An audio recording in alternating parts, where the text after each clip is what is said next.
अब ऐसा लगता है कि सुशांत सिंह राजपूत को न्याय मिलेगा। सुशांत सिंह राजपूत के जो मर्डरर हैं, अब उनको हथकड़ी पहनाने का समय आ चुका है। लेकिन इस समय जो सबसे बड़ा सवाल कहीं पीछे छूट गया था, वो आज दोबारा से लाने का वक्त आ चुका है। अब ये वक्त आ चुका है कि हम पालघर के उन साधुओं के बारे में सोचें जिनकी निर्मम तरीके से उनको मार दिया गया था। सजाद जी, एक बात बताइए, अब समय आ चुका है कि सीबीआई की मांग हो और माँ ने भी मांग कर दी। आप क्या कहिएगा इसके ऊपर? देखिए कितनी समानताएं हैं सुशांत सिंह राजपूत और पालघर मामले में। पालघर मामले में भी अब 135 दिन हो चुके हैं, जैसे सुशांत मामले में 80 दिन हो चुका है। पालघर में भी परिवार सीबीआई की जांच की मांग कर रहा है, सुशांत मामले में भी परिवार सीबीआई की जांच की मांग कर रहा था, क्योंकि इंसाफ से सामाजिक दूरी बना ली थी महाराष्ट्र की सरकार ने। दोनों केसेस में महाराष्ट्र की सरकार राजधर्म का पालन नहीं कर रही थी। दोनों केसेस में जांच से पहले महाराष्ट्र की सरकार निष्कर्ष पर पहुंच गई थी, सुशांत पागल था, साधु बच्चा चोर थे, भीड़ हत्या हो गई, सांप्रदायिक एंगल नहीं था। दोनों केसेस में आरोपियों को बचाने की कोशिश की गई। टीम रिया के बचाव में महाराष्ट्र सरकार, क्योंकि ड्रग नेक्सस का दबाव, और यहाँ पर इसलिए बेल मिल रही है क्योंकि चार्जशीट फाइल नहीं हो रही है। 28 लोगों को जो भीड़ हत्या की, उन लोगों को बेल मिली है क्योंकि इनके लिंक जो है वो मिशनरीज के साथ थे, और क्योंकि सोनिया सरकार का दबाव है कि वोट बैंक के चलते उन पर कार्रवाई नहीं की जा सकती। आप देख सकते हैं कि मुंबई पुलिस को भी जानकारी दी गई थी परिवार के द्वारा कि सुशांत की जान खतरे में, बचाओ। मुंबई पुलिस ने कुछ नहीं किया, मुंबई पुलिस ने कवर अप जॉब किया।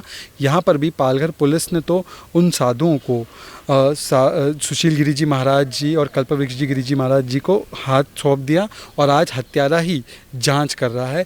इसलिए दोनों मामले में, जैसे यहाँ पर 80 दिन के बाद हम लोगों ने सीबीआई फॉर एसएसआर कैंपेन चलाया, warriors for SSR, justice for SSR, और तमाम देश खड़ा हुआ एसएसआर के लिए, और उसको सीबीआई की जांच मिली 65 दिन के बाद।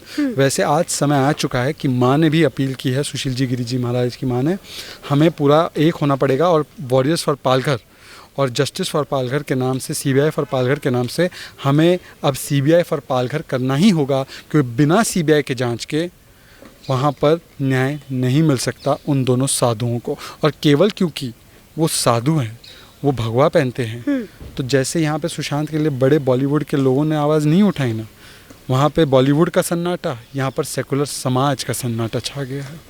अब जिस खेमे से वो लोग थे, वो जो साधु थे, उनके भी महाराज जो हैं वो आवाज़ नहीं उठा रहे हैं। उनकी तरफ से मांग हो जाता कि मतलब सीबीआई हो, जांच हो, तो उनकी तरफ से तो मांग नहीं उठा। नहीं, जहाँ तक मेरी जानकारी है, जूना अखाड़ा जी ने और अखिल भारतीय संत समाज ने, स्वामी दीपांकर जी ने, और तमाम देश के बड़े बड़े स्वामी साधुओं ने, विश्व हिंदू परिषद ने, आरएसएस ने, और उनके राजनीतिक, अगर आप उसको देखें तो भारतीय जनता पार्टी, क्योंकि उनके राजनीतिक तौर पर काम करती है आरएसएस का, तो वो इन तमाम संगठनों ने एक स्वर में, और न केवल उन्होंने, मेरे जैसे भारतीय मुसलमानों ने भी ये मांग की है कि बिना सीबीआई की जांच के हो ही नहीं सकता। क्यों? क्योंकि एक समय पर बाला साहेब ठाकरे की पार्टी शिवसेना ये हिंदुत्व का शेर हुआ करती थी। आज उद्धव ठाकरे की पार्टी सोनिया सेना, वो वोट बैंक और सत्ता की लालच में उसने सावरकर को नीलाम कर दिया, उसने विचारधारा को नीलाम कर दिया, उसने हिंदुत्व को 3 तलाक दे दिया है, और साधुओं की पहले तो हत्या हो गई उनकी पुलिस के द्वारा, और फिर उस पर कवर अप जॉब, क्योंकि इसके लिंक सीधा मिशनरीज के साथ, पालघर में ऑपरेटिंग मिशनरीज के साथ जुड़ रहे हैं। तो इतना दबाव है कि सोनिया सेना की सरकार, जैसे बाला साहेब की सरकार के तहत शेर की तरह पुलिस काम कर सकती थी, सोनिया सेना की सरकार में बेबी पेंगुइन की तरह काम कर रही है पुलिस, और जानबूझकर कर रही है, सच को दबाने के लिए कर रही है। उनका राजनीतिक धर्मांतरण हो चुका है।